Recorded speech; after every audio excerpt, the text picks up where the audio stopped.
What's up, guys? It's your host Spartanic Arts DxD back with another high school DxD related video. And today we have What If Issei Was Abandoned Part 12.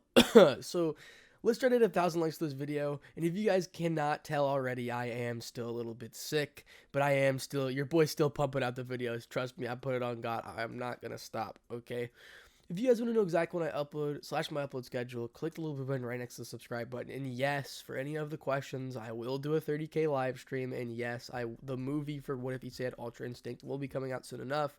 But until I am not sick, do not plan on it coming out because I cannot write and focus and do all those things at the same time. It's so annoying. But thank you so much for the support. It's been absolutely crazy. Seriously, 30,000 subscribers. What an insane number.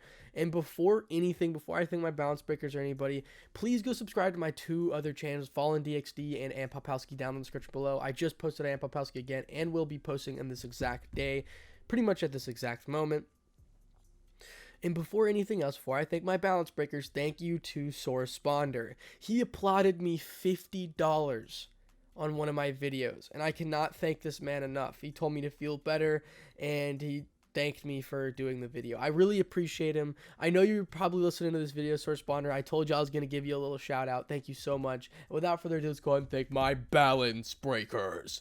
Rob the King, Lachlan Yates, Atomic Warlord 58, Crumbling Darkness Fear, Aunt Lewis, The Beast YT3, Colex, Joe Baldwin, Keep Saying 21, Dragon Lord 003, Senior Q, X Data Pati Gaming, VR Wolf hashtag 2347, Sanitate, Stefan Cruz, ZZ Kiki 2000, Jordan Pachow, Mazaku, Dr. MG underscores the bomb, Asamotas, Crimfire Shot Gamer, That Round Guy, and Zero Fusion. Thank you so much for becoming a balance breaker, which is the highest membership tier. Also, thank you so much for everybody in the premieres becoming like balance breakers and limit breakers. You guys don't understand how much it helps. I cannot thank you enough. Everything that you guys give me is, I just put it back into my work. I cannot thank you enough. And without further ado, let's go ahead and get into part 12.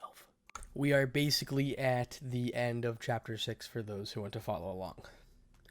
In another location, also inside of Japan, both Issei and Fuki appeared out of the crack in space.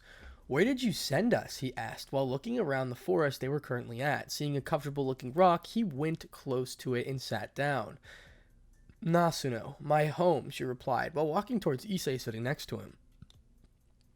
"Thank you for everything, it means a lot," she told him while hugging his left arm. Issei did not mind his response. "I made a promise, didn't I?" The smile on her face made her happy. After this, where are we going? She wanted to go to the travel around the world with Issei. Issei smirked. He knew that she obviously accepted coming with him and being part of his teams. No words were necessary. "Romania may be a good option. I didn't see much of it last time I went, so I would like to actually see the place." Issei had his plans. "I haven't been there before." She was acting like a child, excited over everything. "It's cold, but the place has beautiful sceneries. You'll like it," she nodded. "We might get to go outside. Go inside a house or something. We haven't slept, and just now we faced a couple of gods. Rest is necessary. You know a place?" Issei stood up and helped Fuki up as well. "Yes, I do know." Her smile hinted at something. Then lead the way, my lady." He joked with her once again, but his response made him get amazed. "Come on, darling, we need to go home." The beauty grabbed his entire arm and hugged him. Issei could feel certain attributes. Those words and actions made his heart skip a beat. Maybe at one moment I can love a woman again. Being dragged around, he thought as he looked up at the sky filled with stars. "Maybe I wasn't the one that helped you, but rather you helped me, Fuki." He continued his thoughts and willingly moved in the direction she was dragging him in. Fuki was also thinking about her future, but mainly about her future with him. "Thank you, Issei." She was happy to have met a dragon. And that is the end of chapter 6. Chapter 7. The Vampire of the King. Volley was having an extremely bad night. Right as the goddess of sun went to look for the treasure, they found a suspicious-looking man standing at the door. According to Albion, he was a dragon, and after a fight and almost forced to use Imperio Juggernaut Overdrive, the god of storms decided to step in and ahead, got himself wounded. Then a female yokai appeared. She resulted to be the last descendant of Tamio no Mei, and was part of that man's team. For him, and all this was close to unbelievable. Maybe the words he would use would be unrealistic. And just at this moment Volley arrived at the underworld thanks to a magic circle he did after battle, he was wounded in the hole on his side of his abdomen. It went from one side of it to another, and was actually really painful. Some of his bones and fixtures in both of his arms hurt a lot. Last but definitely not least, were the first degree burns in his arms on his face, similar to sunburns, but it was a bit worse. They didn't hurt, but they annoyed him a great deal. Fuck! How could that happen? He was frustrated. The man basically toyed with him. If he got serious since the start, he wouldn't have ended in such a pathetic way. Calm down, Volley. That loss was not a disgraceful one. After all, you fought against the 11th dragon that awoke his aura. Albion was trying to calm his partner. He could feel his anger. You need to explain to me about that aura. Even at the moment, you were extremely excited. Volley eyed his sacred gear. Yes. After all, you will fight against him once more, and you will need to know as much as possible. Albion agreed to his words, and the trace of happiness in his voice couldn't be hidden. Then talk. They had a time before they arrived at the capital where he would talk with his superiors. Although it was Azazel who gave him the mission, he knew that the Fallen was in the underworld. After all, before he left, he told him where he would be at. Fine, listen well. The wings of his back blinked furiously. What makes us dragons different from other species is the source of our power. In other words, our aura. Although all species have auras, the ones of the dragons are much more special. That caught Volley's attention. Different species call their auras as magic power, chakra, demonic power, etc. All are basically the same, the source of the power for the species. Even if they have different names, they are the same root. Volley kept walking, seeing the pure white building in the distance. He slowed his pace. Even if his wounds hurt, he has been through worse. Since it's too complicated to name it as they are generally named as magic reserves. That was easier to understand for many. Was also easy to measure when a comparison with another species was needed. Volley nodded. Of course, except for dragons. He was damn proud of those words. Depending on the species when compared to others, the increase in the magic reserves will vary. Humans are the lowest, while dragons are the highest. What I mean is that if you put a human, a demon, a dragon, and an angel of the same exact class and tier, their magical reserves will be different from one another. Those words made Volley interested. He more or less knew about that. The humans are the lowest and their bodies can handle much of the aura, while the rest of the species around the world are different. He paid attention to those words. Dragons are beings born of pure energy. Their bodies take physical form because of the essence of the energy, and thanks to that, they have the highest amount of purity of aura in comparison to other species. Volley was silent with that. He kept thinking about his fight with that man. For him, Albion was saying something he had never heard about before. Just your average rumors, but he had some questions. However, he decided to wait for his partner to end his explanation. There are rare exceptions among races, and vast majority of them are humans, the so-called heroes. They, by some way or another, manage to hold inside their bodies more aura, therefore become stronger. Volley widened his eyes at this. I see. So that's why they were so different as compared to other humans. He muttered under his breath.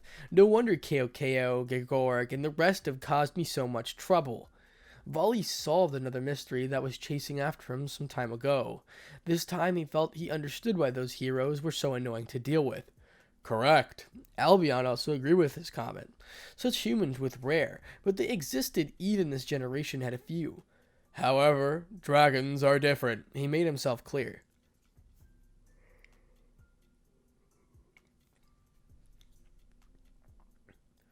Since our bodies are essentially energy, our compatibility with aura is the highest. Pride flooded his words and making Volley roll his eyes. And thanks to that, we can gain something out of it.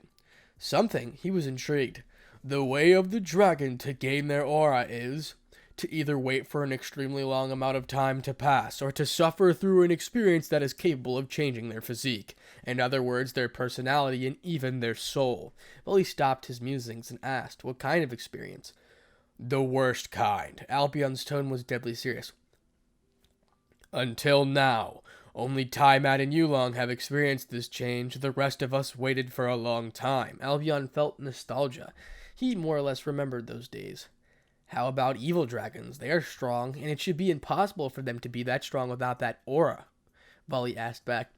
Ah, but we don't count evil dragons in our numbers. Albion made this point clear as Vali nodded his head and once again urging another explanation. They became corrupted and fell into horrible and bad emotions. Those same emotions changed them horribly. The difference between the evil dragons and those that awoke their aura in the worst way is that awoke it have their emotions and feelings controlled, and exactly of it because it caused the change in their aura. I see. Vali widened his eyes at the realization of something. He noticed how important this was for the dragon as a species. Until now, only the Dragon Kings, including Tani and Dragoneye, and both Orphis and Great Red have awoken their aura. That hatchling is the 11th. So he is basically a miracle? Vali asked, finding his words ironic. You can say it like that. Albion's words made Vali silent. But then, what does the aura give? He asked the most important question, but the answer he got left him baffled. Who knows? Albion said to him. He could answer the dragon and shrugged his shoulders. What do you mean? Vali had an eyebrow twitching. He did not expect that. Each dragon's aura is unique. Some are extremely weird, while others are plain simple. But that hatchling's aura is definitely one of the weirdest. Albion remembered the darkness. His aura has many things. Those flames are those spheres of darkness that basically vaporize anything. It also healed him, but most importantly, it changed to fit his needs during the battle. That is something that makes no sense, Albion was thinking in a loud voice. Then compared to others, how good is it? Compared to others? The dragon sounded confused. Seeing all those changes and the fact that he recently just awoke it, but was already strong enough to force you to almost use the Imperio Juggernaut overdrive, my guess, although I don't like to say it, is... Vali was discreetly sweating if the guess was right then. If he masters it completely then, it could match Drake's and my own. The tone he used was filled with certainty. Vali inhaled a cold breath of air. In other words, he could be... Yes, he could be another heavenly dragon. He had interrupted them. Another heavenly dragon? He was shocked. Not a single word escaped his mouth and focused on his thoughts. After some time, they reached the entrance of the capital castle, but neither Vali nor Albion spoke after their conversation ended. Both of them were deeply immersed in their own thoughts. Unknowingly, Vali walked up past a huge oak door and manically walked up the stairs. At the entrance of the office, where the leaders told him they would be, Vali regained his cool. Those words really stunned him for some time. Leaving those thoughts aside, he took a deep breath in and out. After feeling like before, he walked inside. A big round wooden table was at the center of the room, and aside from the four mouths, others were present, Azazel and the two seraphs, Michael and Gabriel. They were speaking about something he couldn't quite hear. After he walked in, all looked directly at him, noticing his wounds. Vali, what happened? Azazel asked, while standing up from his chair. He ran close to him and started to use his magic to heal him. Let's say the party was interrupted. Feeling grateful for the help, he told the rest of them. Nevertheless, before anyone could ask, he said, after the current Leviathan left, everything went normally. After half an hour, I was asked by the Sun Goddess to accompany her to retrieve the treasure. Unknowingly, a man stood in front of the door to the treasury, he explained. As his wounds were healed, they weren't that bad. Later, the goddess will give you the details, but basically... He explained that he was there to retrieve the treasure and give it back to the one that was rightfully belonged to. After some talk, we fought, but he was strong. When I was almost forced to use my Imperial Juggernaut overdrive, the God of Storms intervened and decided to stop the fight. Everyone was surprised. Someone forced him into almost using his trump cards? They were aware of his current strength, and aside from Ajuka and Serzex, the rest of them knew they would probably lose if they fought against him. Seeing this, the man used all of his strength for an attack. A single swing from his blade, Vali gulped at the memory. He covered it in black flames that appeared to be impossible to be extinguished in attack. fact that Slash managed to injure the God of Storms to the point that his shoulder was hurt pretty badly and would reach his collarbone. Oh right, he also split in half the entire Imperial Palace, he said nonchalantly. Those words managed to scare quite a few. The man managed to harm a god of storms, in battle at that. He was a real threat. After that, a woman appeared. And they told us the treasure belonged to her family. Volley moved his sore body as he finished his words, feeling a bit sore. Who was that woman? The current Leviathan asked. Her? He smirked. She's a really special woman, even in my terms. Volley still had trouble believing that someone like her was alive and allied with a future dragon emperor. Just the thought made him want to fight against him again. She is a pure yokai, a Kyubi no Yoko, in other words, the descendant of Tamio no Mei. He crossed his arms. The god of storms called her the strongest yokai in the world. The light in his eyes betrayed the calm in his voice. All the present were amazed and speechless. The strongest yokai. Just what those words entailed. That was not a simple compliment. What happened after that? How was the man like? Azazel asked, this time with light in his eyes. He looked just like a child. They escaped. He waved his hand. The woman had Yakuza no Magatama and used it to break the space itself and run. He told them, managing to get another round of shock to everyone. About the man. Although I couldn't see his face properly, I did notice a few things about him. Everyone looked at him, their eyes begged to continue his words. He is a dragon. A really strong one at it. He narrowed his eyes at his words. He has dark brown hair, closer to black, and his black eyes with red tinge that were sharper than a knife. I couldn't notice his face since it was covered by a weird black stain, and the other side was covered by his hair. But by his physical characteristics, he looked to be not older than me. Also, he's extremely cold and ruthless. His voice concealed a shiver. He told them everything of what he saw in that man, not older than him, but the rest didn't expect those words. A young man no older than 20, capable of wounding him and wounding a god. It sounded like a joke. It shouldn't be possible, but I need to leave. His words cut their thoughts. I have to train and have to see my team. The games will soon begin and I have to register of all those things. While he turned his back and walked away, quickly opening the door. Seeing him close the door and rest started to talk. That man seems dangerous, Ajuka told the rest, but Azazel intervened. Yes, but I believe the Shinto faction will want to solve this on their own. So until something happens directly to us, it's not our problem. They nodded at his words. He's right. We need to focus on the game, and more importantly, on Issei. We still don't know where he is, the words of Sir Zex made the really ugly faces. The message they heard from Issei, it was really difficult to digest. They all felt so awful.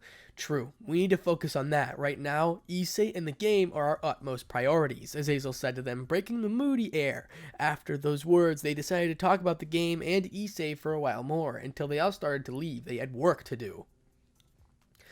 Scene change, Hyoto Mansion, Training Field 2. At the same moment, morning reached Japan, or more specifically, the Hyoto Mansion. A couple of male figures could be seen sprawled onto the ground, sweating and breathing heavily. These men were the current boyfriends of the Grim Reaperage. How could you be that strong? Reggie asked the devil standing in front of them. He was blonde-haired, gentle-looking man. We already know it's Kiba. Stop describing the characteristics 50 times. How? He asked back. After a lot of training and almost being killed, you gain strength, he explained to them with narrowed eyes. Thanks of the news of the disappearance of Issei, the girls took it terribly. Although they tried to be strong, they just couldn't focus on their tasks. Some even kept crying after they heard the news. Azia, Irina, and surprisingly Akano were the ones that kept crying, and even after his constant reminder that he was alive, they didn't look any better. Rias was the same. She would stare blankly at space, and then tears will start to fall down from their eyes. Zenovi and Konako became overly explosive. They trained in separate area of the field, but to increase in aura could be felt by everyone inside. Once they finished their training, they would come back filled with dirt and blood. Ravel was the same as Rias, but she would cry when alone. She was also feeling horrible. The boys tried their best to help since last night, but they got ignored.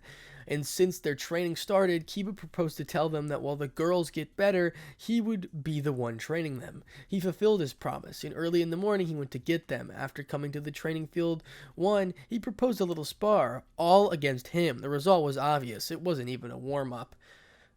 Guys, Kiba held back a sigh. You need to improve in a lot of things. You just forced me to use a decent sword for my sword birth, much less my balance breaker. The guys heard this and sighed heavily. Those words were the hard truth. He was just toying with them, they clearly noticed. How strong are you actually? Soji asked with hidden anxiety. Kiba's swordsmanship was peerless. Not a single scratch could be seen on him. Even when they worked together, they couldn't make him sweat. I can confidently say that I can fight a top-tier ultimate class and win. After all, I have 2 sacred gears plus some other things. He roughly calculated his strength. With both of his gears, plus all those demonic swords, he could fight a top-tier ultimate class and wins hand downs. Those words made them widen their eyes in shock. An ultimate class? Just what kind of existence was that? That's not something they could fight against, not even dream to oppose it. According to them, they were at much mid-tier, mid-class, and that was their best. No wonder you could defeat us so easily. Soji was satisfied with his answer, but Hamina answered back. And when compared to Hyodo-senpai? Kiba opened his eyes at the unexpected question, but he quickly smiled at the memory of his friend. Not even with all of my strength could I defeat him. He knew that his friend was stronger than him, so he wasn't angry in saying those words. Is he that much of a monster? The 5 thought, as he pictured the image of a certain brown-haired youth with his black... with his back turned to them. My bad. Any advices you can give us, Yuto-kun? Ryuto asked him, while trying to stand up. He nodded his head. Of course. Why would I have fought you if I didn't have any advices? Kiba turned the enormous silver-hooking sword into a hand to disappear. First, you all need to improve with your sacred gears. They all had battle-oriented sacred gears, and according to the book about sacred gears they read last night, they were quite decent. Hajime. He looked at the little boy. Your sacred gear specializes in the increase of your magic reserves. Train and practice with it. The more you use it, the more increase in your reserves will be, he said to the little boy. You all do the names of your sacred gears, right? Kiba wanted to know at least that. It was the most basic thing after all. Yes, yesterday in the library of the house, they spent all of their time searching for sacred gears. Fortunately, they found them. Then, as a test, explain your sacred gear to me and its abilities. I'll start. Hajime decided to go first. Mine is the name Tome of Magic. It summons a book that's capable of increasing the reserves of the user that rival of a high-class devil. The balance breaker of the book is record a certain number of spells to activate them immediately without using my magical reserves, he explained. Good. At least you know the basics. Kiba was satisfied. I'll be next. Ken for the first time talked. No one objected on him going next.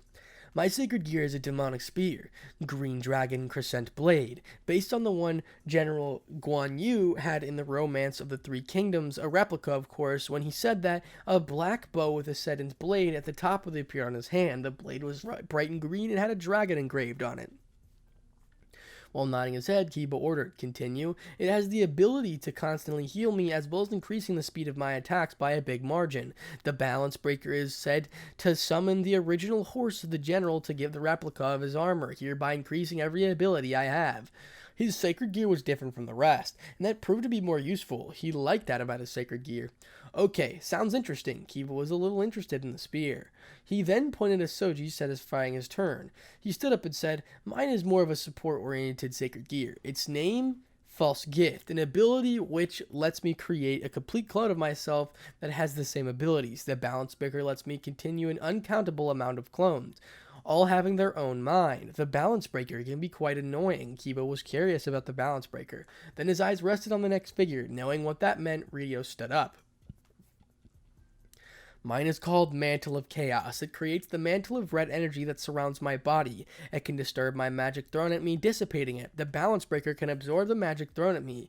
With the energy, increase my physical abilities temporarily. He was proud of the ability of his sacred gear.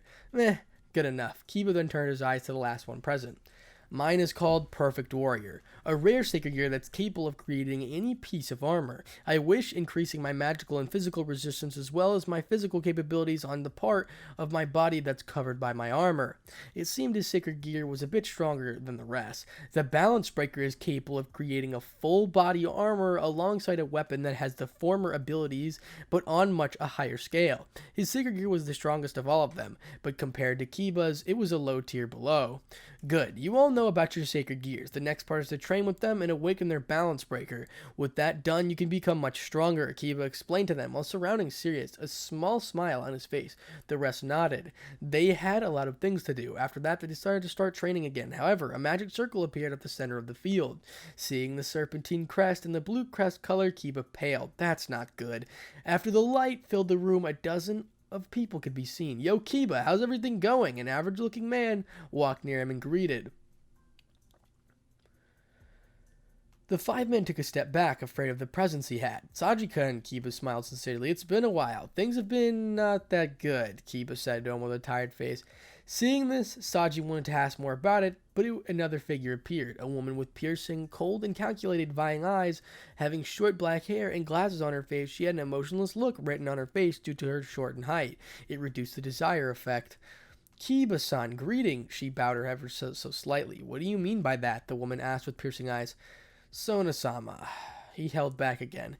It should be better for my master to explain things to you. Please, only bring the necessary people. She isn't well. Kiba bowed deeply to her and asked.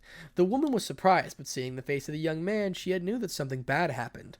Very well, she agreed. She turned around and looked at her 2 of her subordinates, the blonde-haired from before, and the beautiful woman with long black hair and a big butt. She also had glasses, but hers were deep blue in color, different from the pink ones that Sona had. Tsubaki, Sanji, come with me. We'll visit Rias. She ordered. The 2 mentioned only nodded their heads. Yes, Sona-sama, they answered with the almost military tone. The rest, please stay here. Help Kiba come with whatever he needs. The rest of her Parage nodded their heads and stayed practically doing nothing. Yuta-kun, please ask me for them to do anything in your training, she called back to him, and started to walk to the exit, followed her queen and pawn. Reaching the elevator door, Saji asked her, Sona-sama, what do you think happened? Saji was intrigued. He saw how Kiba was down, but he seemed to hold it back. I do not know, but the look in his eyes, I can say that's nothing good. She started to think quickly, trying to find an answer to her question. Not a single idea came to her mind. Opening the door of the elevator, she pushed the button labeled as 3. The journey ended up really fast. Soon the door opened in a huge hall. It was seen with a couple of doors at either side. Tsubaki, Saji, go and find the rest of Rias' team. I'll go look for her. She walked up the elevator. Both of the mentioned ones nodded their heads at the doors at the orders and left in opposite directions. Rias, are you there? She asked, hoping to answer her friend. Not hearing an answer, she decided to enter. I'm coming in. She turned the doorknob and walked inside. Her friend was standing near the window, looking outside. She could see how her eyes were red, and look in her eyes that appeared to be lost in thought. Rias didn't notice her presence in the room. Instead, she kept looking out the window. Rias, what happened? Why are you like this? It seemed those words woke her up from daydreaming. Sona, why are you here? Rias asked back. Her voice sounded raspy, as if she was sobbing not too long ago. I had some free time to talk with you, but it seems that something happened. Sona fixed the position of her glasses and approached Rias. Sit. We need to talk. Those words sounded more like an order than a proposal. Rias nodded her head and sat down at her side, her head hanging low. Ready to talk? She was worried over her friend. She nodded her head. Rias looked into her eyes. It's about Issei. Those words made Sona widen her eyes. What exactly happened? She thought she saw those eyes once before, when Issei was presumed dead. That moment was definitely the worst of the Gremory's group, but she dismissed the thought. Instead, the idea that they had some problems in their relationship, and due to that Rias was extremely affected, filled in her head. Please explain, Rias. I can help. Her words soft and calm. Okay, Rias' voice was low. She began her explanation, her head low, refusing to make eye contact. I was scared. Sona decided not to interrupt her. She knew this was important. My relationship with Issei, when the beast was sealed after, was extremely slow. I was afraid I wasn't doing a good job as his girlfriend. Those words, Sona knew something happened, and cause was not Issei. Rather, it was her. I didn't know what to do. Every conversation we had was empty and direct, just straight to the point. For a couple, that's not something good. Tears fell from her eyes. There were times in which I didn't know how to answer. I didn't know what to do. Didn't know what to talk about. She was grieving. I wanted to go on a date with him, but things were so complicated. Even if we couldn't talk, then what about a date? It wouldn't have gone horrible. It would have gone horrible, possibly starting a big problem rather than fixing it, Rias ended up screaming. I have never been with a man. The only ones I have ever talked to were my father, my brother, and his Paraj and Syra org. I didn't know how to become closer to him. I just didn't know what to do. Rias was always been solely with women. Getting closer to a man was extremely difficult, and starting a normal conversation or something along those lines was basically impossible for her.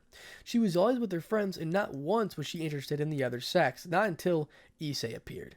He changed her world. This time she wanted to know more, to experience more to make him happy. Yet, because of her inability of talking naturally with the opposite sex, she wasn't making any advances in the relationship. Sure, she could seduce him like she always did, but the relationship isn't just that.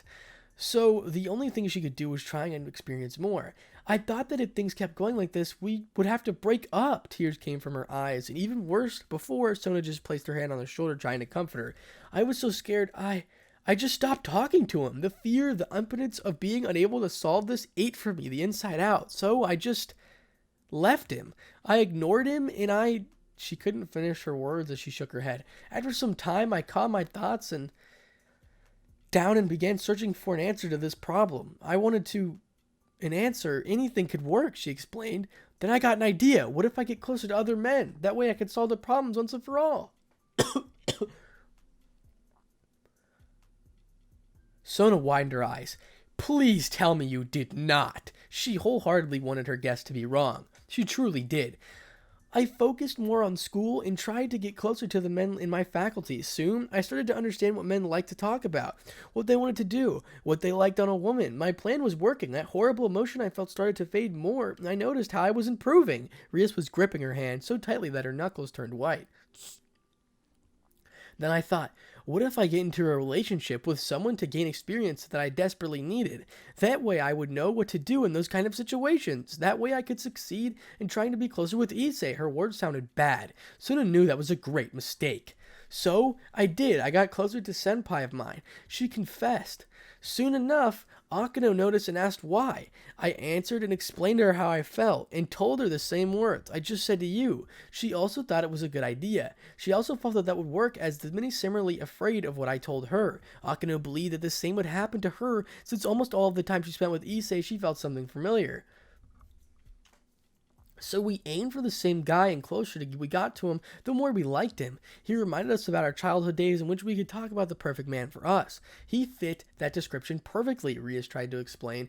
On the other hand, Sona was paralyzed. Her guess was actually right. She hated that she was right on that. After spending more time together, we went on a date. It was perfect, everything I wanted with Issei, but her eyes were teary again. The rest noticed this and asked us why, she confessed. Similar to Akano, they thought it wasn't a bad idea, so they tried it out with men they thought as interesting, and like us, they started to like it. Talking about nothing particularly important, feeling like normal girls not related to the supernatural, being treated in a nice but not lustful way. Sona was surprised because she didn't think the rest did it as well. Every day was perfect, but we started to forget about Issei. Her tone was filled with guilt. Day after day, we didn't talk to him nor see him. Every time he tried to talk to us, we would cut him out. We would scream at him. We would completely ignore him. All of us were rude and aggressive towards him, she continued, trying her best to hold her tears back. He tried and tried, but we ignored him and forgot about the things he did for us. We were too blinded by the feelings we had for the new guys. It was nice to be treated as a lady and not being looked at like a piece of meat. It was nice to have something to talk about that was not related to our lives in the supernatural. She couldn't hide the guilt, the pleasure she felt. The safety we felt during a normal conversation was so good. There was a thing that we thought as bad. Rias turned her head and stared at the ceiling. Her eyes puffed and red. But all those moments we spent with them made us compare them with him. We insulted him behind his back. We scorned him about his faults and treated him like trash behind his back. We made ourselves think that he was not good. Man, we thought he was. She screamed with her hoarse throat as she covered her face with her hand, ashamed of what she said. After some problems occurred in our relationships, we remembered all of the things that he did for us. Everyone felt so confused. The feelings we have still firmly rooted in our hearts, but we confused our goal, and after we remembered it, Issei was gone. Those were her last words. She explained everything from the beginning till end. Sona was astonished. The reason she told her was absolutely stupid. Even for her, that was never that has never been in a relationship, she knew her reasons were the epitome of selfishness and stupidity. It's not normal. It's normal to be afraid. But in these types of situations, you go and talk with the ones involved and try to figure out things. If that doesn't work, then go talk with your parents, brothers, sisters, friends, and try to solve it. But she just ignored all of that and decided to try an incredibly stupid idea, and that idea got its repercussions. She literally cheated on Issei in the worst possible way. The rest did the same. They abandoned him and left Issei on his own. They, without a question, changed him for someone that they thought was better. But exactly how many men would lay all their lives down, but multiple times for theirs, without a second thought? Sona knew that those men were basically non-existent. Issei Hyodo and Sanji were rare expectations. You could say they are miracles in the world, as ironic as that sounds. The girls were suffering because of their choices, and when they noticed that not everything was good as they thought, they started to remember him. Sona stopped her thoughts. A question appeared in her head. What do you mean he's gone? She thought. She heard wrongly. Yes, because of us, Issei is gone. No one can find him. Ria's tears became even more present. He's gone? Sona was shocked. Never would she have thought that Issei Hyodo would just bail. Just how much he suffered for him to choose that amongst all possible options. Sona, like a friend, approached her, and although she knew that she was in the wrong, she told her, Rias, you feel guilty, but breaking down like this won't help. Her voice was soothing. If you want to do something that helps, then start to prepare an apology for when you see him again. That was the very basic thing. I know he will appear again, and at the time, rather than seeing how broken you are, show him how regretful you are. Explain your situation and solve the problem with both the guy you chose and him. At that moment, you need to choose whether him or the other guy. You need to be clear about it, and maybe he'll forgive you. You know how good of a person he is, Sona gifted her smile. Hearing those words made Rias have hope again. Her tears stopped, and soon light came to her eyes. Yes! I need to explain. If I'm able to explain to him what happened, he would understand. Her thoughts kept spinning. At that moment, I can fix my relationship with him. And although I like Reggie, he won't be my husband. That's only Issei. I'll explain to that to both of them and fix things up while Issei will still being on good terms with Reggie. Her thoughts kept flying. Her best case scenario was for Issei to understand and wait for things between Reggie and her to fall. Then, with that experience, she will be an even better woman for him. Yes, that's perfect. If anyone heard her thoughts, they would think, is that woman fucking crazy? But since no one could, she believed that it was the correct thing to do. Excellent. Let's tell the rest. The way things will be better. Sona saw the light in her eyes and replied, maybe this time I actually helped. She was glad for the first time she helped their best friend in a serious situation. They walked out of the room and saw Saji and Tsubaki standing near the door. It seemed they did not find anyone. Sona-sama, we couldn't find anyone. He felt ashamed, but Saji still reported. Do not worry, things will be fixed. Later on, I'll explain everything. After her words, they reached to search for everyone, and after half an hour, they found all the females and gathered them back at Issei's room. The women were pretty in bad shape. Another half an hour passed, and finally the woman looked better. At least now they had a goal on their minds, to apologize to him. They went back to their normal selves, and just like Rias, they hoped that Issei would understand and wait for the relationship to end before coming back to him. Bro, I am so pissed off, bro. I hope he fucking kills them. Oh my god, I'm sorry for the intrusion. Oh god. The way all of them will feel better in their relationships with him will go a step ahead. Oh my god. But they didn't know that something like that was no longer possible. Not knowing the next time they met Issei, he would be entirely a different person. Rias, what about the rest? Akano asked, implying the rest of the woman that loved Issei, Ross Visa, will be back soon.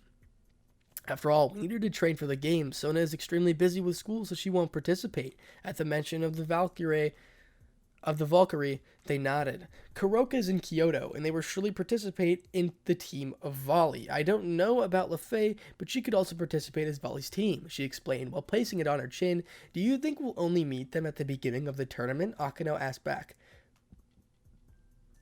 I don't know, but I think it'll be sooner, she replied. They will never meet sooner rather than later. Gasper is still at the hospital, but he's informed about everything, not damaging it. Seems it appears soon enough Valerie will be able to leave that place and he will come back. The rest of her team was either doing an important mission or helping someone they cared about. She knew they would come back soon. Almost all the things they had to do were already done. What about Orpha-sama and Lilith-sama? Ravel asked, not knowing about the pair of them were doing. According to the brother, they told him that the rest they had things to do in the gap since the battle was so destructive and that it affected the place. Ravel understood and nodded at those words of Rias. So, for now, we need to focus on training. We have to show a great result in the tournament. Yes, all of the ones present said, except for Ravel when replying in a loud voice. Ravel didn't know if she was going to participate in the game. She wasn't interested in them. Getting out of Issei's room, they reached the elevator and went inside it. They pushed the button and labeled with a -2. After a couple of seconds, they reached the training field. Kiba saw how the girls had their spirit back, but something in their eyes made him uncomfortable, as if they planned something that was extremely bad idea. We're back. Sorry about the last day. It just affected us too much that Issei is missing. The men nodded at Rias' words. The sea tree Paraj turned to look at their king. Seeing in her eyes, I'll explain everything later, they let the matter slide. From this moment on, we will train to improve to extreme. Guys, you will be trained by some of us depending on your style, but not for too long. The rest of your time, you can go to the library or train on your own and discover new things about your sacred gears.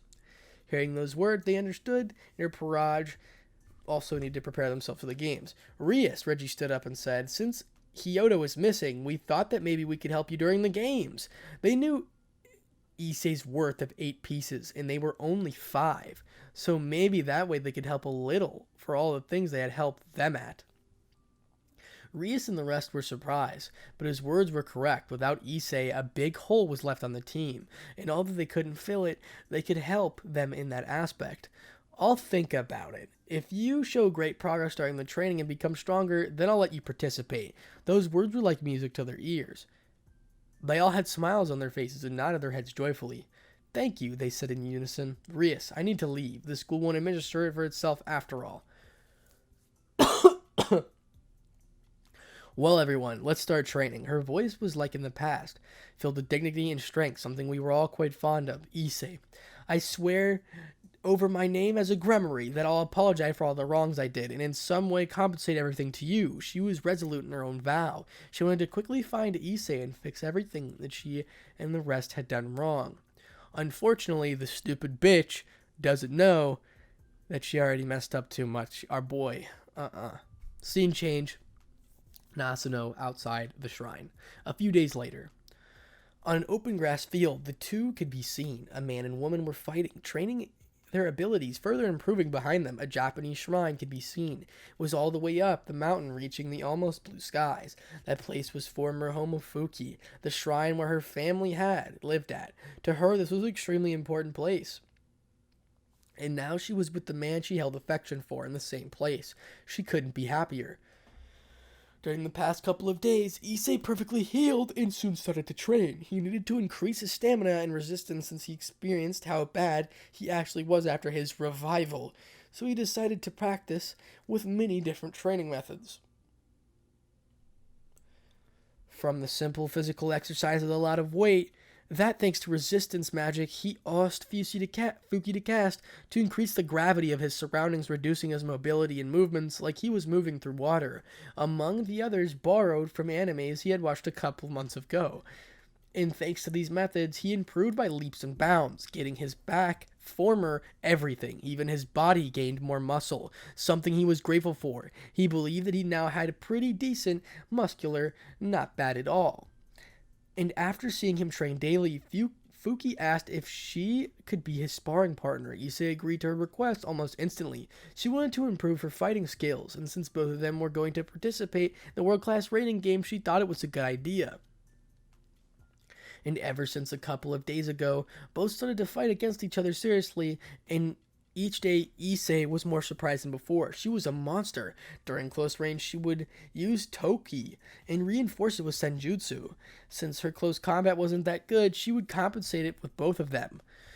For distractions and feints, her Yojutsu made him even doubt about the real one from the clone she created, and a big surprise for him was how she used Omidomi arts. It appeared to be that inside of the shining talisman were piled inside the boxes, so she took quite a number of them. Frozen heaven. While throwing a talisman, she screamed. Issei, seeing this, dodged it without breaking a sweat, but oddly enough, he jumped a big distance upwards. When the talisman hit the ground, a pillar of ice shrugged from it, and everything in a 15-meter diameter was frozen solid, turned into a gigantic ice block, and that was the only one talisman capable of quite frightening. Hellblaze. While using his flames, Issei covered his entire right arm. It turned to an oversized claw of some kind of beast. Then he swung his arm alongside it and covered a huge black flames that seemed to cover the skies. Fuki covered herself with a huge amount of toki. At the same time, in both of her hands, Senjutsu hexagons spun at high speeds, and even the toki surrounds her became bigger and brighter. Boom! An explosion was heard and the cloud of smoke was formed, covering the sky. Issei did not let his guard down. Using his darkness, he covered his left arm and right thigh on instinct, and soon it proved to be right call. The cloud dissipated, and slightly injured Fuki could be seen. A talisman was on her hand, but this one was glowing brightly, and had many senjutsus, hexagons behind it. That's not good. He knew that if he took a hit from that talisman, he would get unscathed. Burning heavens. The talisman was thrown and a huge fire erupted from it, covering Issei's view. It seemed she reinforced and enhanced the talisman to limit it with senjutsu, creating an attack that anything lower than a high-tier ultimate class would be burned into a crisp just by touching it. Widening his eyes, he thought he lifted his left hand to his side and then murmured, "Purgatory Flame Bird." A sphere of darkness with a red nucleus appeared below his hand. It deformed and took a shape of a really odd-looking bird. While his tilting its little head upwards, it just flapped its wings. Swoosh!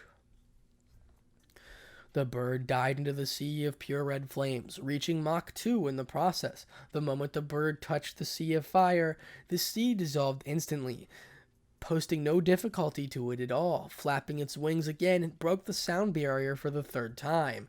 Fuki saw the bird and immediately prepared her strongest defensive spell. She grasped her left wrist in her right hand as 5 different colored flames appeared on the tip of her fingers.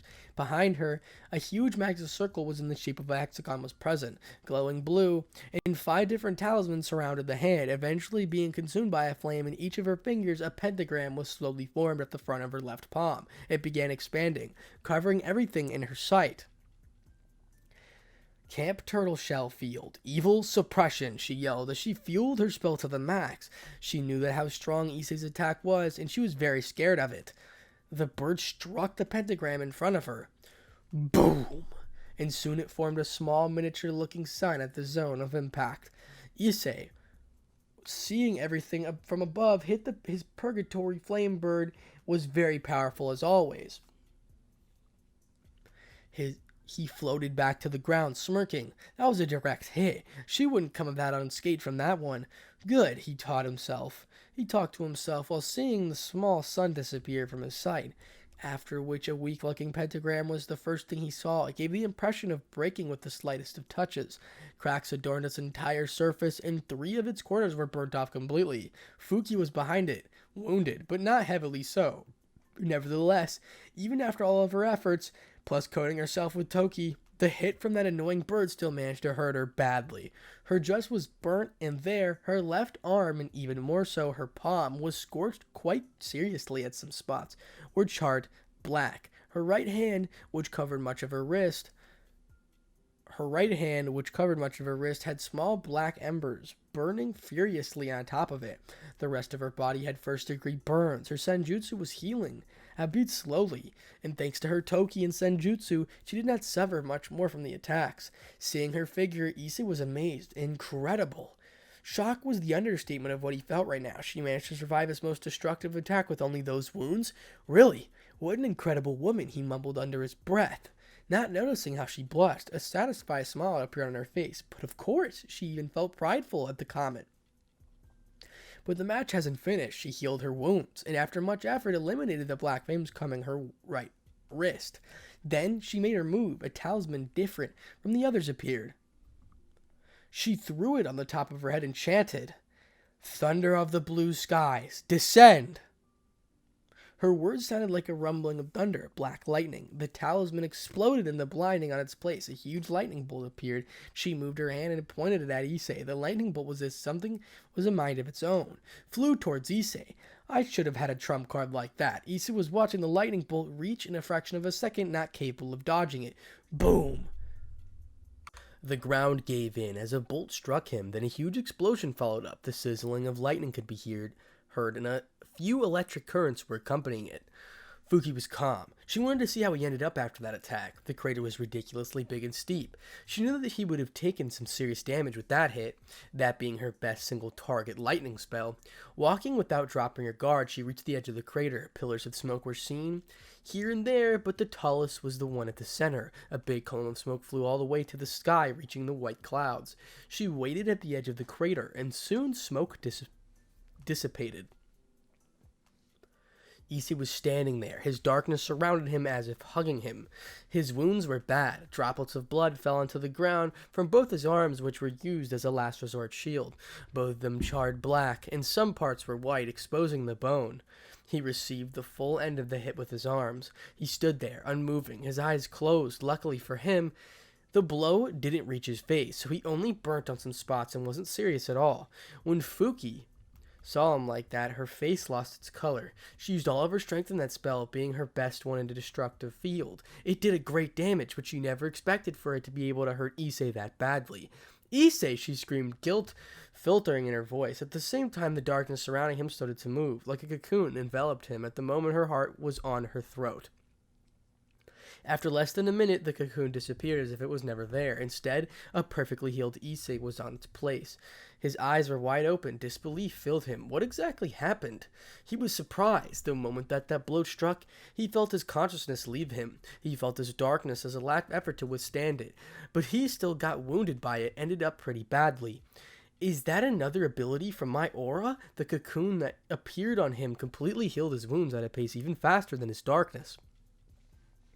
If he used his normal darkness to heal those wounds, he would have spent a couple of hours on them since they were pretty bad. Yet that cocoon healed him in less than a minute. With that, I could survive even if I'm half dead.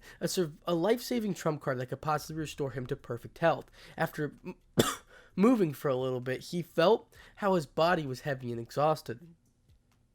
It works the same as my normal darkness, he concluded. A pitch-black blur flew towards him, hitting him and then falling to the ground. It turned out to be Fuki, who was holding on him with all of her strength. Some tears fell from her eyes. Issei, I'm sorry. I never thought it would be so powerful, she continued, hugging him. Seeing her like this, Issei smiled. It seemed she really cared for him. After these couple of days together, they got closer to each other, and Issei was liking her more and more. He felt extremely grateful to her. She proved to be a caring, outstanding woman. He really liked those qualities of her. Don't worry, I'm fine. He stood up while still hugging Fuki, who held a blush on her cheeks. So warm, she was thinking, while feeling his body heat. Seeing her like that, Issei grabbed her and yanked off him some experience in his movements, proving it wasn't the first time. Thank you. You helped me improve once again. Seeing the light in eyes, Fuki felt relief and nodded her head, but her thoughts were completely different. Why didn't you let me hug you more? She felt betrayed at the movements of Issei. Every time she tried to get closer, he would brush it off. But now it appeared that he let her rest on him for a while longer, even if it was seconds longer. Slowly, I'll win your heart. She smiled at him, yet that smile made him sweat. It gave him an impression of an animal playing with its prey. He quickly dropped the thought of his head and said, We have been here for some time now, so now it's time to leave and explore, he told her, getting a brilliant gleam on her eyes as a response. The light was enough for him. Where are we going? She asked, excited about their destination. Romania, the land of vampires. Quite the place. Cold, but really beautiful. He made his decision some time ago. Since he didn't tour around it properly, he wanted to properly visit the territory of the vampires. He felt intrigued about their story. He felt he needed to go as if something important was hidden there. A really weird feeling, but he wanted to listen to it. I see. She clapped both of her hands in front of her chest, highlighting her breast. Issei turned his whole body around so that he could hide his small blush. He didn't want to give her the pleasure. It's early in the morning. After a couple of hours, the rest we will depart. He soon told her. Fuki just nodded and was thinking how the place actually looked. While walking, Issei remembered that black cocoon and decided to name it, going with simplicity, Dark Cocoon. That should be its name. A life-saving card.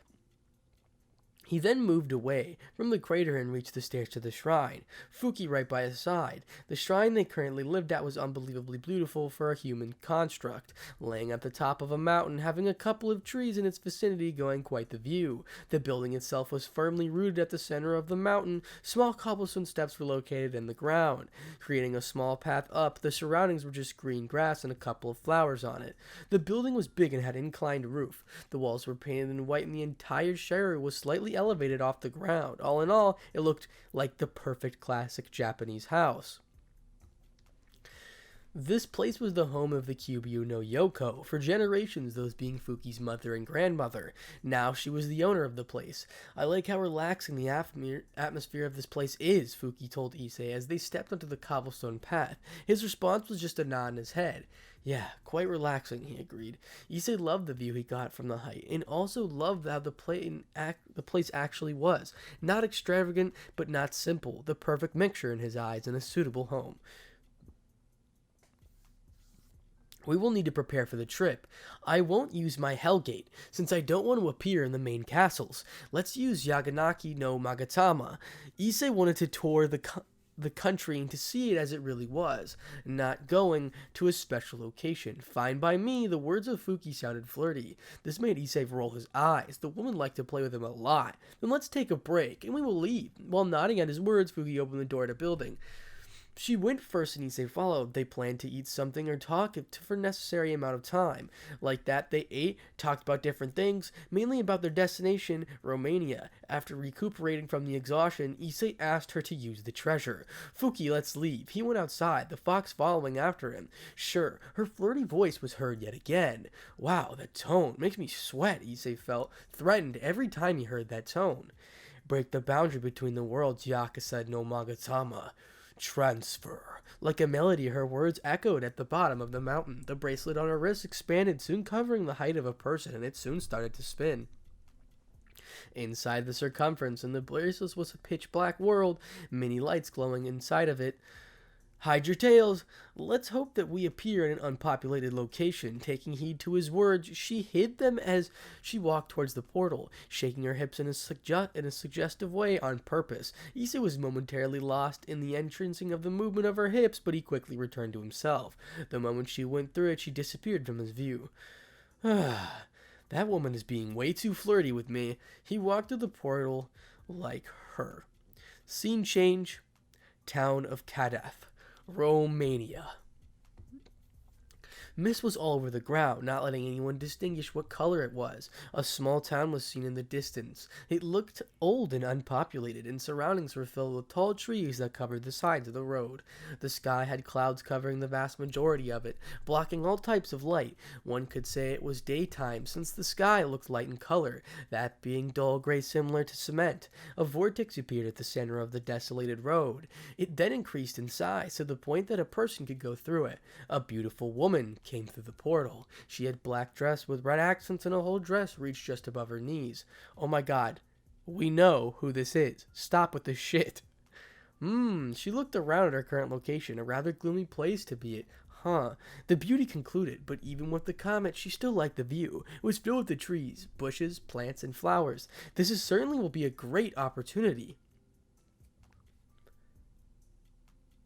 Light shone through those red eyes of hers. She was scheming about how to get closer to Issei. Since the last couple of days they got closer to the point that they could be called great friends, but she wasn't satisfied with only that. No, she needed more than just that. I'll make you mine. The comment she made and the tone she used, it could scare the bravest warrior, but being with a beauty like her didn't sound bad at all. She turned around at the precise moment in which another person came through the vortex, which closed soon after. It was a man, probably standing over 6'2" in height. He wore a gray coat, and we know who Issei is. We need to stop describing him. Where did you bring us, Fuki? The tone of his voice sounded sharp yet warm. Oddly enough, the woman loved it. Don't know. Trying to sound cute, she tilted her head as she responded. The man widened his eyes and sighed. He probably was tired. Fuki. He named the woman, who was only smirked deviously. I truly don't know. I set the destination to be in Romania, but the exact position was random. Thought it would be more fun that way. This woman is my doom. Issei was certain of it, although he could say that it was also much more interesting this way. Let's go. We need to find out where exactly we are. He followed the path and walked the direction of the town, the fox closely at his side. After the short walk, they reached the main gate of the town, semi-destroyed walls at either side of it. It appeared to be that they were made out of bricks. The gate was fully open from side to side. Inside it, however, was covered with the most mist than before and gave a rather ghostly vibe. Don't let your guard down. We don't know what we could find. Issei crossed the wide open steel gate and reached what he believed to be the main road. This place seems weird, the fox spoke to him. As a response, he walked closer to her side, to great satisfaction of the woman. The town seemed deserted. The buildings seemed to be over a century old and were already falling over. The vegetation of the forest covered the buildings that were closer to the edge of the town, while some tree roots went underneath the main road and lifted the stone slabs up. At the bottommost part of the road, a mansion could be seen. This one was in the worse condition than all the buildings up until now. It seems it's a ghost town. Meanwhile, Fuki paled and reached closer to him, hugging his arm. Ghost town? Oh, what do we have here? The woman that even disrespected gods is scared of an empty town. Issei teased her. She responded with a pinch to his arm and a pout on her face. Even if it hurts, it was worth it. He was satisfied with his deed. Don't tease me, Issei, she screamed in his ear. Sorry, you look too cute for me not to do it. Let's check this place out. Maybe we'll find something interesting. Blushing at his words, Fuki only nodded as he started to walk in the direction of the biggest mansion right at the end of the road. Why do you think this place ended up like this? Trying to calm her down, he asked. At the question, she regained her bearing and fell into thought. If you want my guess, then the cause could be either vampires or lanthropods. After all, they always fought for a territory or just because of personal vendetta. Maybe this town has stood in the middle of the confrontation between them. Her guess sounded logical. Issei actually agreed to it, but he had a different thought. Maybe this town was used by the vampires as a base. I think the church found out about the treatment to the humans here and their abuse to them. In response, they sent a group of exorcists so they could clean the whole town. His guess also sounded logical, but both of them lacked information. And that is where we're going to stop for now. Get cocked. No, I'm joking. I apologize. The reason why I stopped so early was due to the fact that I am sick and I can barely read for an hour. It literally makes me very tired, on top of training, of course. And yeah, so it came to my realization that a lot of people actually don't know what I look like, which is very interesting considering I already did a face reveal. But yes, thank you for all the compliments on how I look in my body. I appreciate that. Your boy's trying, okay? But thank you so much for my balance breakers and my limit breakers. Eventually, I'll probably add another tier, but I don't want to do that just yet. I want to grow my audience to the absolute max, so just if anybody's wondering. So thank you so much for the freaking amazing support. Like, I cannot thank you enough. It's been absolutely crazy. 30K specials.